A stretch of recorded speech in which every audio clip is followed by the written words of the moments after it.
ನಮಸ್ತೆ ಸ್ನೇಹಿತರೆ, ಭವ್ಯ ಶ್ರೀ ಸವಿರುಚಿಗೆ ಸ್ವಾಗತ. ಇವತ್ತು ನಾನು ಹೆಸರು ಬೇಳೆ ಪಾಯಸ ಮಾಡ್ತಾಯಿದ್ದೀನಿ. ಆರೋಗ್ಯಕ್ಕೆ ತುಂಬಾ ಒಳ್ಳೆಯದು. ಬನ್ನಿ ಹೇಗೆ ಮಾಡೋದನ್ನು ತಿಳಿಸ್ಕೊಡ್ತೀನಿ.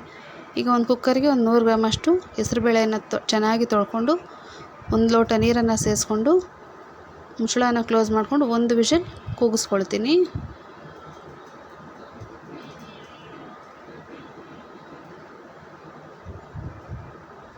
ಈಗ ಇಲ್ಲಿ ಇನ್ನೊಂದು ಪಾತ್ರೆಗೆ ಒಂದಷ್ಟು ಬೆಲ್ಲವನ್ನು ಚೆನ್ನಾಗಿ ಪುಡಿ ಮಾಡಿಕೊಂಡು ಒಂದು ಅರ್ಧ ಲೋಟ ನೀರನ್ನು ಸೇರಿಸ್ಕೊಂಡು ಕುದಿಸ್ಕೊಳ್ಬೇಕು. ಒಂದು 5 ನಿಮಿಷ ಚೆನ್ನಾಗಿ ಕುದಿಸ್ಕೊಳ್ಬೇಕು.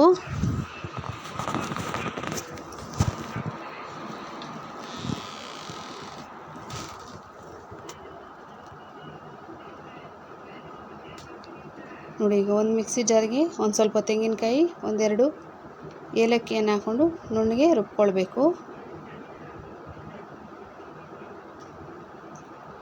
ಈಗ ಒಂದು ಪ್ಯಾನನ್ನು ಬಿಸಿಗೆ ಇಟ್ಕೊಂಡು ಒಂದು 4 ಸ್ಪೂನ್ ತುಪ್ಪವನ್ನು ಹಾಕ್ಕೊಂಡು ತುಪ್ಪ ಬಿಸಿಯಾದ ನಂತರ ಗೋಡಂಬಿಯನ್ನು ಸೇರಿಸ್ಕೊಳ್ತೀನಿ.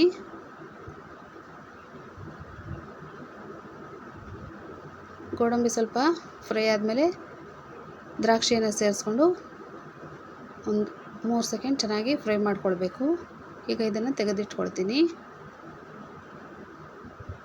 ಈಗ ಅದೇ ಪ್ಯಾನ್ಗೆ ಬೇಯಿಸಿರೋ ಹೆಸರುಬೇಳೆಯನ್ನು ಸೇರಿಸ್ಕೊಳ್ತಾ ಇದ್ದೀನಿ.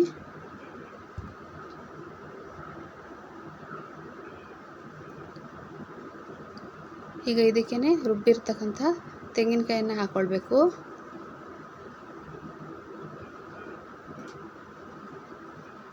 ಮತ್ತು ಈಗ ನಾನು ಕುದಿಸಿರ್ತಕ್ಕಂಥ ಬೆಲ್ಲದ ನೀರನ್ನು ಫಿಲ್ಟ್ರ್ ಮಾಡ್ಕೊಳ್ತೀನಿ ಇದರಲ್ಲೇ. ಈಗ ಇದನ್ನು ಚೆನ್ನಾಗಿ ಒಂದ್ಸರಿ ಮಿಕ್ಸ್ ಮಾಡ್ಕೊಳ್ಳಿ.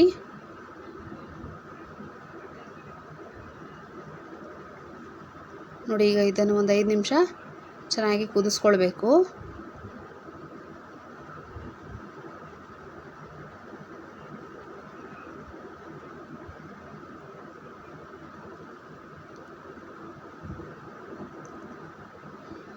ಈಗ ಇದಕ್ಕೆ ನಾನು ತುಪ್ಪದಲ್ಲಿ ಫ್ರೈ ಮಾಡಿರ್ತಕ್ಕಂಥ ಗೋಡಂಬಿ ದ್ರಾಕ್ಷಿಯನ್ನು ಸೇರಿಸ್ಕೊಳ್ತೀನಿ. ನೋಡಿ ಸ್ನೇಹಿತರೆ, ಈಗ ತುಂಬಾ ರುಚಿಯಾದ ಆರೋಗ್ಯಕರವಾದ ಹೆಸರು ಬೇಳೆ ಪಾಯಸ ರೆಡಿಯಾಗಿದೆ.